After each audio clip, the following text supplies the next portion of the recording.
नमस्कार दोस्तों, आपका स्वागत है।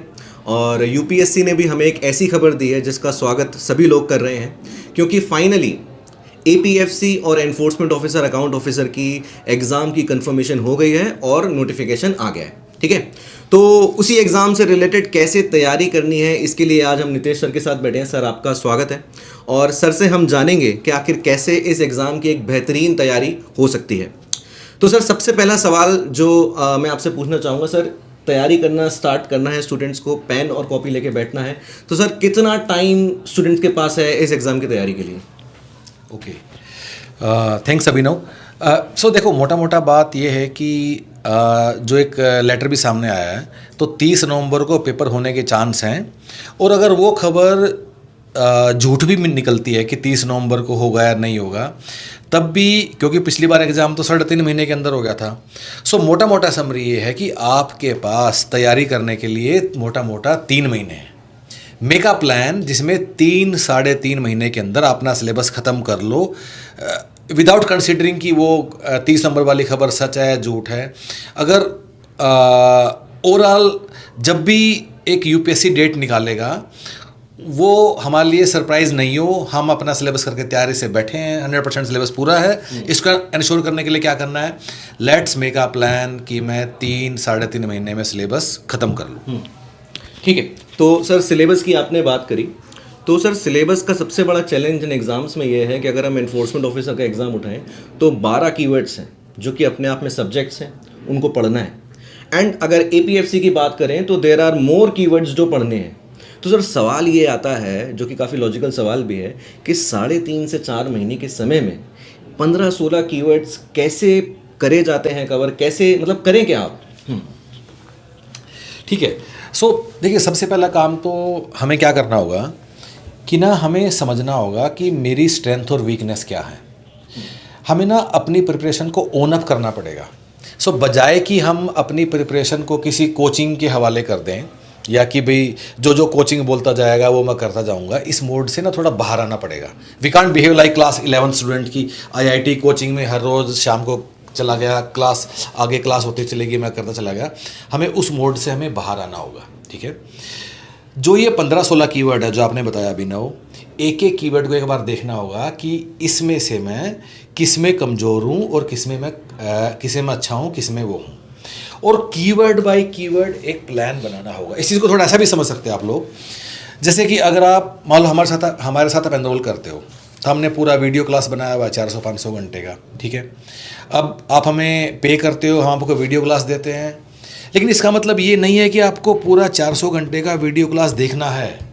आपको अपना लेवल समझना है। मान लो आप अच्छे बैंकिंग, एसएससी या एमबी वाले बैकग्राउंड से आते हैं, आपको पता है कि मैथ्स के सवाल आप कर लेते हो, तो हमारा वीडियो मैथ्स का मत देखो, सीधे सवालों पे चले जाओ। ऑन द अदर हैंड, आपको लगता है कि लेबर लॉ मुझे समझ नहीं आते हैं, तो लेबर लॉ का आप मतलब क्लास देख लो। अगर आपको लगता है कि आप अच्छे इंग्लिश स्कूलों में पढ़े हो और अच्छा आपका बैकग्राउंड अच्छा वो है, तो फिर इंग्लिश क्लास क्यों देखना है, सीधा उसके सवाल पे आओ। So finally topic by topic आपको अपना खुद का एक प्रिपरेशन ओन अप करना होगा कि मैं किस में कहाँ स्टैंड करता हूँ, और उस गैप को मीट करने के लिए, जहाँ जहाँ गैप है उस गैप को मीट करने के लिए मुझे कितना किताब पढ़ना है, कितना मुझे वीडियो क्लास देखना है। तो you have to own up. मतलब आप you can depend upon coaching का जिम्मेदारी है कि वो सारा कुछ करना है उसको, पर आपको सारा कुछ नहीं करना। आपको उसमें से वो चीज़ें उठा लेनी है जिसमें आप कमज़ोर हो या जिसमें आप तेज हो, उसमें से क्या क्या इग्नोर करना है। So you have to start owning up. You can't behave like class 11th class student. तो ये है आपकी सबसे पहली बात। ठीक है, और ये क्यों मैं ज़्यादा जोर देकर इसलिए बता रहा हूँ कि टाइम कम है।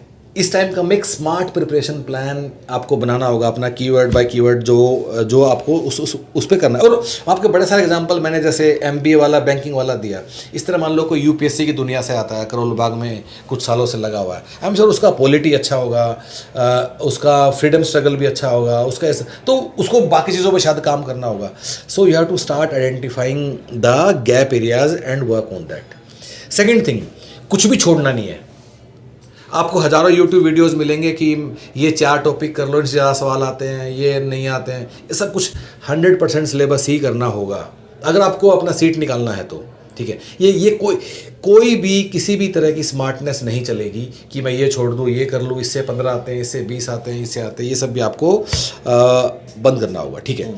थर्ड थिंग कि जो हमने जिस तरह पूरा कोर्स आपको बनाया हुआ है, अगर आप स्क्रैच से भी शुरू करते हो for any topic, for example कोई ऐसा आदमी है जो बिल्कुल आर्ट्स के बैकग्राउंड से आता है, उसे अकाउंटिंग से देख के डर लगता है, तो बड़ा सिस्टमेटिकली हमने पढ़ाया हुआ, हमने सारा अच्छे से पढ़ाया हुआ है, ऐसा नहीं कि हमने अकाउंटिंग अच्छे से किया, हमने तो पूरा कोर्स ही अच्छे से किया हुआ है। So because this classes have been nicely done, तो अगर आप स्क्रैच से भी शुरू करोगे कोई भी टॉपिक आपको समझ में आ जाएगा, लेकिन कोशिश ये करो कि टू फिगर आउट कि मैं कहाँ लैग करता हूँ, कहाँ मैं अच्छा हूँ या कहाँ मैं वो हूँ, ठीक है। उसके बाद हम लोग क्या कर रहे हैं, पूरा 100% कोर्स हमने आपके लिए रेडी करके रख दिया है। 100% का मतलब है कि उसमें कुछ प्रिंटेड बुक्स हैं, क्लासेस हैं, प्रैक्टिस क्वेश्चन हैं, सारे PYQs हैं, अब मॉक टेस्ट है वो एग्ज़ाम से 1 महीना पहले कराएंगे, तो पूरा एक ही जगह है।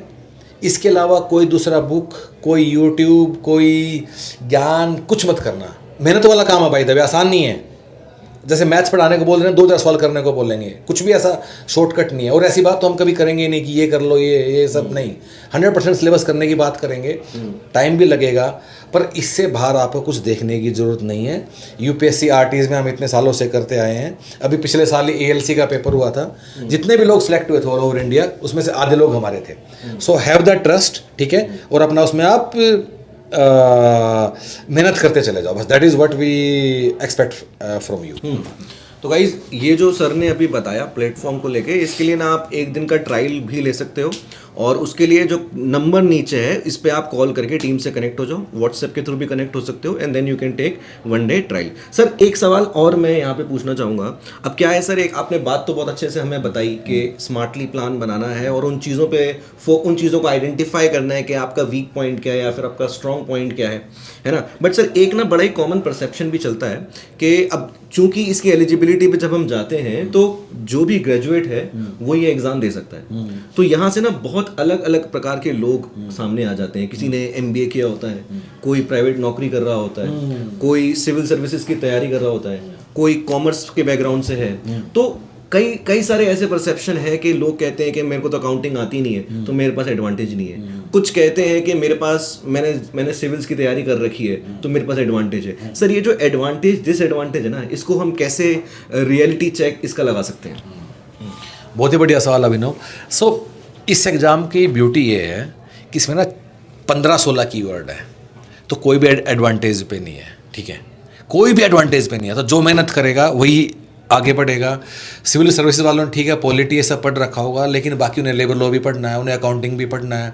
इस तरह कॉमर्स वालों को अकाउंटिंग आती होगी, लेकिन उन्हें जो सिविल वाले सब्जेक्ट है वो नहीं आते होंगे। कोई होगा जिसने अच्छा MBA का तैयारी किया था, कैट वैट कुछ निकाला था, उसका न्यूमेरिकल एप्टीट्यूड और इंग्लिश शायद अच्छा होगा।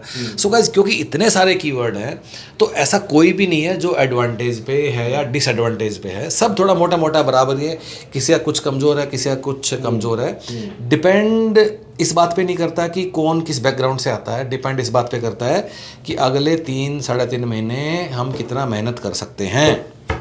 बढ़िया सर, मतलब ये जो कीवर्ड्स की आपने कहानी बताई कि 15-16 कीवर्ड्स हैं, एंड एवरीवन जो है इसके लिए, जो सभी लोग हैं इसके लिए जो अपने हिसाब से अपने एडवांटेज और डिसएडवांटेज आइडेंटिफाई कर सकते हैं। स्क्रैच जीरो से भी आप शुरू कर सकते हैं इसकी प्रिपरेशन। बाकी सर ह्यूमन पेरिटस का जो लाइव क्लासेस का प्लान है इसके बारे में कुछ बताइए। देखो वैसे तो हमने आपका 100% कोर्स रिकॉर्डेड वीडियो के फॉर्म में रेडी करके दे दिया है आज, today. Start studying, be smart, ठीक है, अपने हिसाब से जहाँ जहाँ वीक है उनकी वीडियो देखो, बाकी छोड़ दो, 2x करो, फास्ट करो, सिलेबस खत्म करो। फिर भी हम लाइव क्लास कर रहे हैं, but only for few selected topics जो हमें लगता है कि लोगों को थोड़े टफ लगते हैं, जैसे accounting, labour laws, numerical aptitude, reasoning, stats और ऑडिटिंग। इनकी हम लाइव क्लास करने वाले हैं जो कि 15 अगस्त से शुरू होंगी और 15 नवंबर तक 3 महीने के अंदर ये क्लासेस चलेंगी। हम लाइव क्लास में ये चीज़ें पढ़ाएंगे, पर हमारी आपको सलाह ये, इंतज़ार मत करो लाइव क्लास का, उससे पहले ही रिकॉर्डेड वीडियो सिलेबस खत्म करो। उसमें कोई दिक्कत है तो हमें बताओ, ठीक है। There is a very good system in place. कोई भी डाउट है वहाँ फ्लैग करो, within 1 day somebody will get back to you और आपका डाउट रिजोल्व हम लोग करेंगे। ठीक है गाइस, तो इस कोर्स के बारे में जानने के लिए इसी वीडियो के डिस्क्रिप्शन में लिंक है, आप वहीं से कोर्स की डिटेल्स लीजिए, वहीं से एनरोल करिए और अपनी पढ़ाई को स्टार्ट करिए। Thank you sir for your time. Thank you all.